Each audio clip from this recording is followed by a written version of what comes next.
Plant Molecular Farming es el término utilizado para describir el proceso de obtención de plantas modificadas genéticamente para la obtención de fármacos o biomoléculas de uso industrial. Algunos ejemplos de productos farmacéuticos que se pueden obtener por PMF son vacunas o fármacos para tratar enfermedades como la diabetes, el cáncer, enfermedades producidas por virus, etc. Es importante destacar que las plantas producidas por PMF se utilizan exclusivamente para aislar el compuesto de interés médico o industrial, es decir, que una vez conseguido, la planta es descartada sin ser utilizada para ningún otro fin. Las cosechas de PMF se obtienen utilizando los mismos métodos que se emplean en la obtención de cosechas modificadas genéticamente tradicionales, como la tecnología del DNA recombinante, mutagénesis y la cría selectiva. La descripción general del proceso consiste en obtener el gen que codifica para el producto que queremos obtener, introducir este gen en el genoma de la planta que vamos a utilizar y expresar ese gen en la planta para poder extraer este producto más adelante. La ingeniería genética de plantas tiene su origen en 1983, cuando se reportó por primera vez la producción de una planta transgénica. Actualmente se ha logrado la transformación de más de 120 especies y 35 diferentes familias vegetales. Solo 3 años después, en 1986, se obtuvieron las primeras plantas transgénicas resistentes a virus. En 1989 se obtuvieron los primeros productos mediante PMF. Se trataba de anticuerpos y serolbumina humana producidos en una planta de tabaco transgénica. En 1992 se obtuvo la primera vacuna producida por una planta, concretamente la vacuna contra el virus de la hepatitis B. En 2004 se logró conseguir plantas que producían anticuerpos contra el VIH y actualmente se han realizado ensayos para desarrollar vacunas en plantas contra los virus del SARS y MERS. Podemos distinguir dos tipos de sistemas de transformación y expresión en plantas, estable y transitoria. En primer lugar, nos centraremos en la transformación estable. La expresión de proteínas recombinantes en plantas se lleva a cabo insertando el gen exógeno codificante para dicha proteína en el genoma nuclear o de los plastos de la planta. Las diferencias entre la transformación nuclear y plastidial es que en plastos es más factible eliminar los problemas asociados al efecto posicional. Además, el genoma plastidial se encuentra en diferentes copias en una misma célula, es decir, se replica rápidamente asegurando una producción de proteínas recombinantes con alto rendimiento. Pese a estas ventajas, aún no hay tejidos transplásticos disponibles para que se puedan suministrar directamente de forma oral. Cabe destacar que la transformación nuclear tiene un mejor patrón de glicosilación.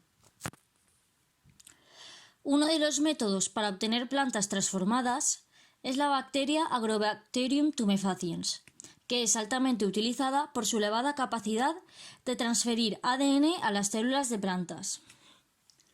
El segmento de DNA transferido es conocido como la región tDNA, DNA de transferencia, y se encuentra en el plásmido residente de la bacteria, llamado plásmido T, inductor de tumores. En este plásmido T se encuentra la región Vir, que expresan los genes Vir que hacen efectiva esta transferencia. Este método es posible tanto in vitro con explantes pequeños de hoja como en vivo en la planta directamente. Existen plantas que son menos susceptibles a este patógeno, como algunas monocotiledóneas. En este caso, se proyecta el material genético sobre la planta a una velocidad suficiente como para atravesar la pared celular, sin causar un daño letal a las células, a través de una pistola de partículas. Este método se llama biolística. Se utilizan microesferas de oro o tungsteno recubiertas del ADN. Es una alternativa interesante ya que no requiere secuencias exógenas para permitir la integración del gen. A principios de los años 90, este sistema fue ampliamente modificado para acelerar los microproyectiles, es decir, las partículas de oro o tungsteno con el plásmido o vector de interés. Se utiliza gas helio a presión. El helio es retenido por un disco que tras su ruptura hace que se impulsen las partículas de metal. Algunos antígenos han sido expresados con éxito con la transformación estable nuclear. En algunos casos, las plantas eran consideradas biofactorías para producción masiva, mientras que en otros se han escogido variedades de plantas comestibles para que los antígenos expresados se puedan suministrar directamente de forma oral. Sin embargo, aún tiene algunas limitaciones la transformación nuclear, básicamente por los bajos e irregulares niveles de expresión de los genes recombinantes. En transformación plastidial, la especie que mejor se adapta a este proceso es el tabaco. En cuanto a la transformación transitoria, la ventaja más obvia del sistema es la velocidad, ya que la expresión de la proteína de interés en las hojas de las plantas agroinfiltradas es de unos 3-4 días.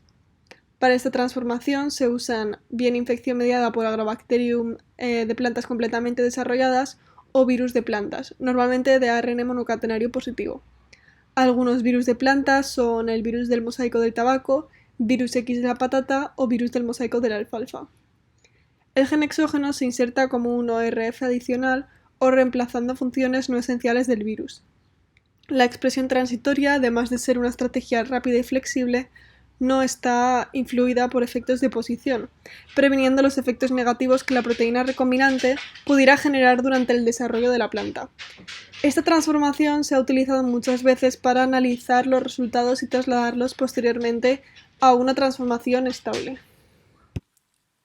La biotecnología ha seguido estudiando estrategias para mejorar esta transformación. Uno de los ejemplos sería la compañía alemana Icon Genetics, que desarrolló un sistema de expresión que utiliza la estrategia del virus deconstruido. El proceso se llama MAG Infection.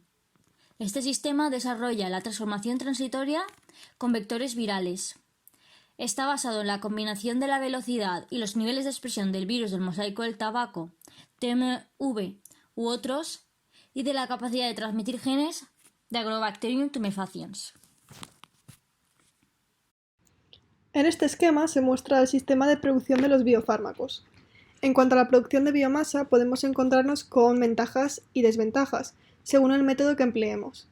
Al cultivar al aire libre es cierto que la infraestructura tendría un bajo coste y es la opción más realista a gran escala, sin embargo, existe un riesgo potencial de polinización cruzada y difícil purificación debido al uso de insecticidas y fertilizantes. Además, las leyes son muy exigentes en cuanto a la cultivación de plantas transgénicas. Para la cultivación en un ambiente cerrado, el crecimiento es eficiente, debido a las condiciones que serían óptimas y controladas. La propagación de semillas y polen estaría contenida, y se evitaría así la contaminación cruzada. Sin embargo, la producción a larga escala es limitada. Una vez obtenido el producto biofarmacéutico, se podría optar por consumirlo de forma directa, bien como una fruta o verdura, u optar por procesarlo y purificarlo para su venta. ZMapp es un suero experimental producido mediante expresión transitoria en plantas de la especie Nicotiana bentamiana. Consiste en un cóctel de 3 anticuerpos monoclonales quiméricos y se emplea como tratamiento para la infección por el virus del ébola. Fue desarrollado por la empresa estadounidense MAP Biopharmaceutical y ha resultado tener una efectividad del 100% en macacos. Sin embargo, estos fueron infectados con una cepa del virus distinta a la que provocó el brote en África Occidental. Posteriormente fue administrado a 2 estadounidenses que contrajeron la enfermedad y el tratamiento resultó ser positivo, pero aún está en fase de experimentación. Un precedente de la posible vacuna para el COVID-19 son las candidatas a vacunas para los virus SARS-CoV-1 y MERS, que están estrechamente relacionados con SARS-CoV-2, también conocido como COVID-19. Un estudio llevó a cabo la expresión del fragmento N-terminal de la proteína S de SARS-CoV-1, también conocida como S1, en unas plantas de tomate y de tabaco con baja cantidad de nicotina, utilizando un método mediado por Agrobacterium. Se pudo observar un incremento significativo de los niveles de inmunoglobulina A específica para SARS-CoV-1 en unos ratones a los cuales se había inmunizado mediante administración oral de estos tomates transgénicos. Otro estudio se centró en la expresión de una proteína quimérica de GFP y los aminoácidos del 1 al 658 de la proteína que forma los picos de la corona del virus SARS, la proteína S1, utilizando hojas de la planta de tabaco sujetas a expresión transitoria.